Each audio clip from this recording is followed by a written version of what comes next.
It was just a story. So settle in wherever you are.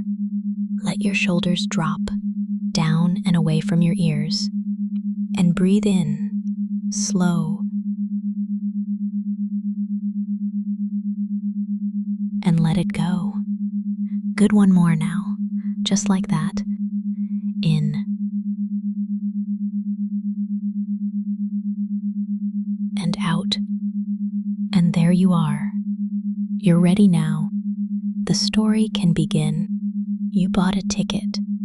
Good seat, not too close, not too far. The kind of seat where you can see everything and where nothing can quite see you. Or so you think. The theater is old, red velvet worn soft at the armrests, brass rails gone dull, dust turning slow in the beam of the spotlight. And that particular hush a crowd makes when the lights go down, that quiet agreement, made without a single word, that for the next hour everyone in this room will choose to believe. And there he is, the magician. He's good. You can tell right away. No cheap glitter, no shouting. Just a man in a dark coat who moves with absolute precision, every gesture landing exactly where it should. The kind of man who makes you lean forward without deciding to lean forward.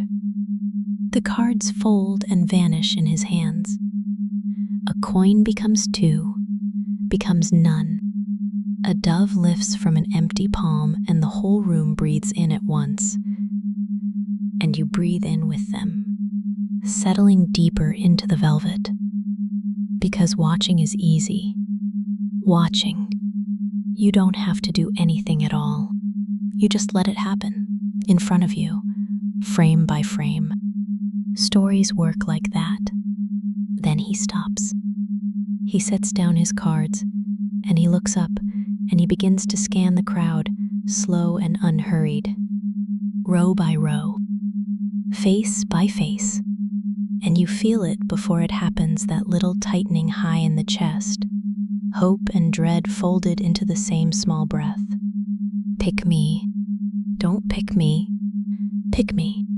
His hand comes up, and he points right at you, and something goes warm.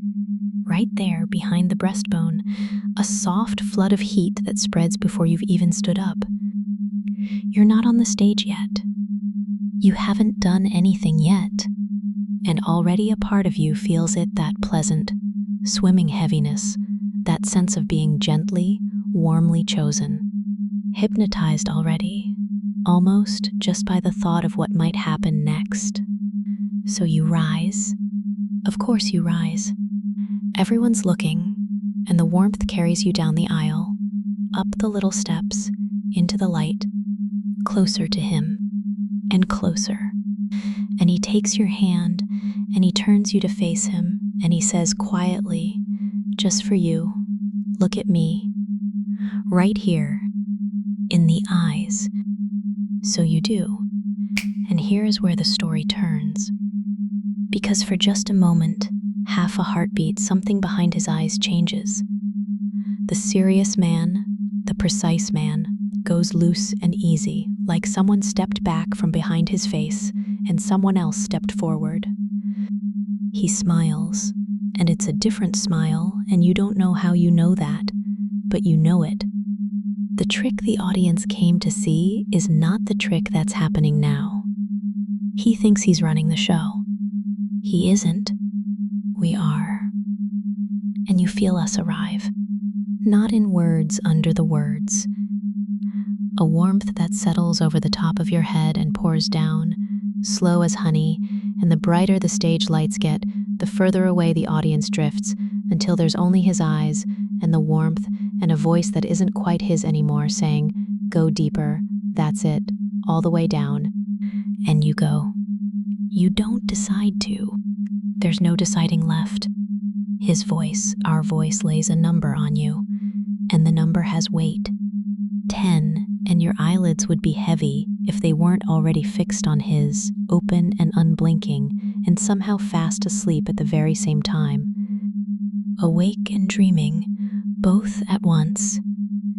9, and the boards of the stage go soft beneath your feet, less like wood and more like warm water you sink down into, an inch at a time. 8, and the footlights blur to a golden smear. 7, and the faces in the dark smooth over into one low, friendly murmur, a sea sound, a held breath far away and drifting further.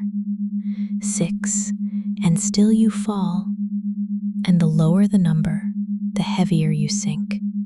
And the heavier you sink, the more the number wants to fall. 5, each one pulling the next, the way one breath pulls the next, automatic, easy, nothing for you to do at all but let go.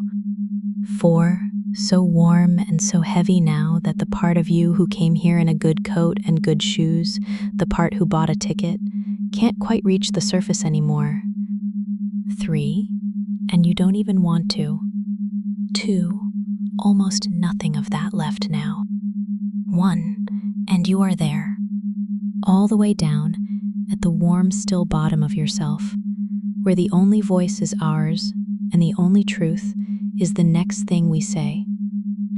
And this deep, the mind doesn't argue. It just listens. It just becomes so good, so deep, so wonderfully easy to lead.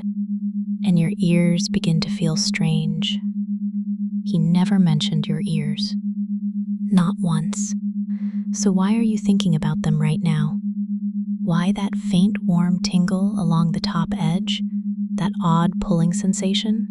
As if they wanted to stand up and turn toward every small sound in the room? Don't notice it. You don't have to notice it at all. And the more you try not to notice your ears, the more you feel them. Are you touching them right now? Just checking. Go ahead. The story doesn't mind. The story knows, and your nose.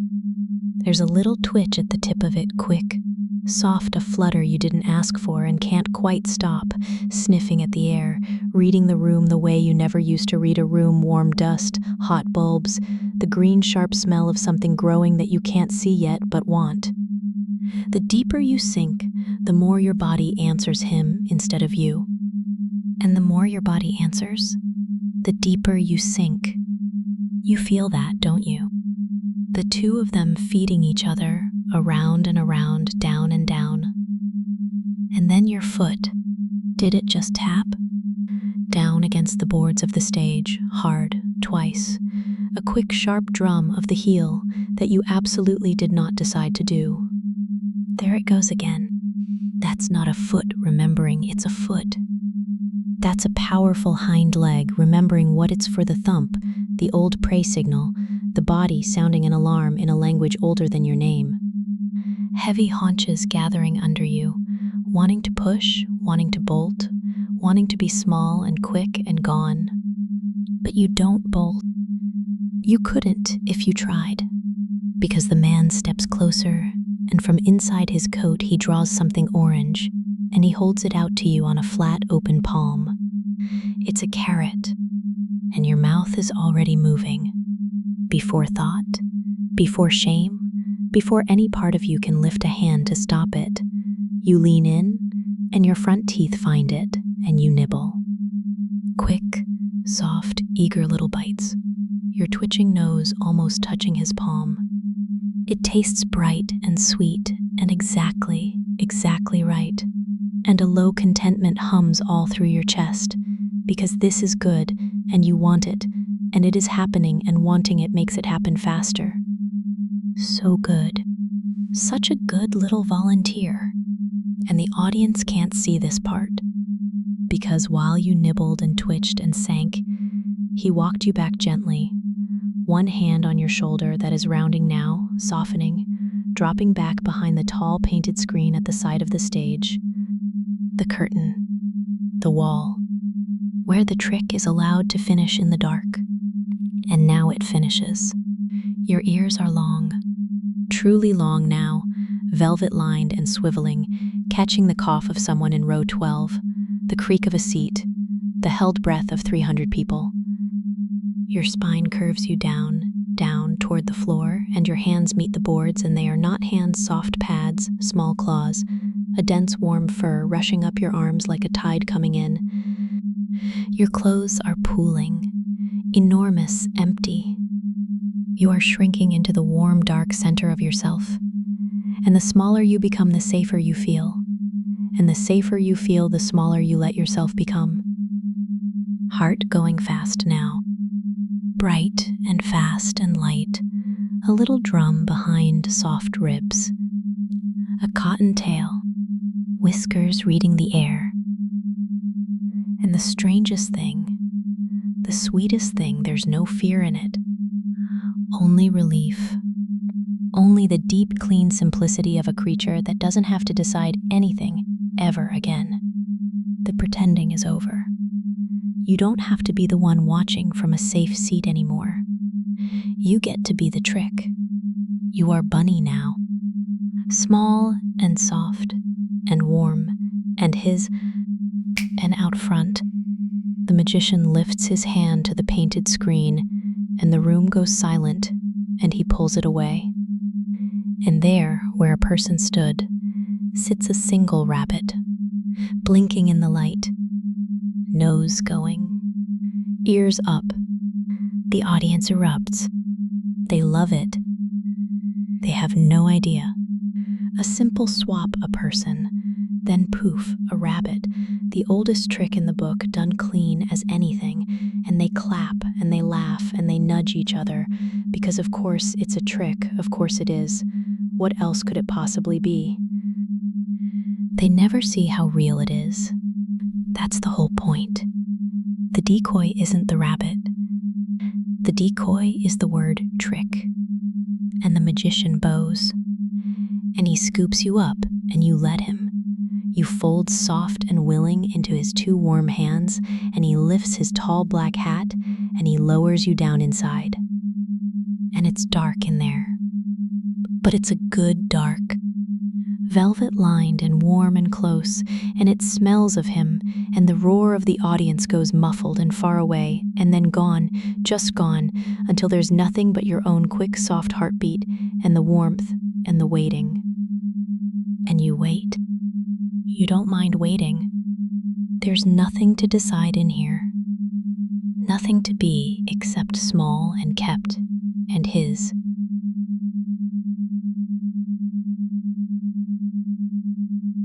And then light and applause, bright and loud and all around you.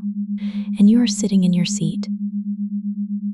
Your good seat, red velvet, not too close, not too far.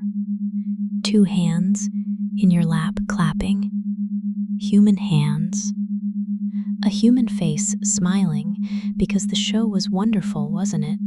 What a wonderful show. You're fine. You're completely fine. Except your nose won't quite stop. That little twitch at the tip of it, sniffing, reading the air, even now, even here. And you tell yourself it's nothing. And maybe it is nothing. For now, but the ears come later. Days later, weeks later, when you've half forgotten the whole evening, a warmth will spread along the top edge of each ear, slow and tingling and sweet, that same soft pulling, as if they wanted to grow long again, wanted to stand up and turn toward every small sound in the room. And you won't know why. And the more you tell yourself there's no reason for it, the warmer they grow, the longer they feel, until you could swear, just for a second, that you can feel them rising. And the carrots, that one comes from nowhere at all. A craving, sudden and total, for something bright and orange and crisp at your desk, crossing the street, lying in bed in the dark. It rises up out of nothing, and it will not leave you alone. You can ignore it for an hour. You can ignore it for a day. But it only ends one way. It only goes quiet once you've found one and lifted it and let your front teeth find it quick, soft, eager little bites, exactly the way you did up on that stage and felt that low, warm contentment hum all through your chest. So good. and a little softer, a little more his, every single time you give in. And there's one more, the gentlest one of all. Because the next time someone reaches out and touches you, runs a hand along one of those long, warm ears, or over the soft place at the base of your spine where a tail would sit, or just wraps you up in a simple, ordinary hug your foot will answer before you can.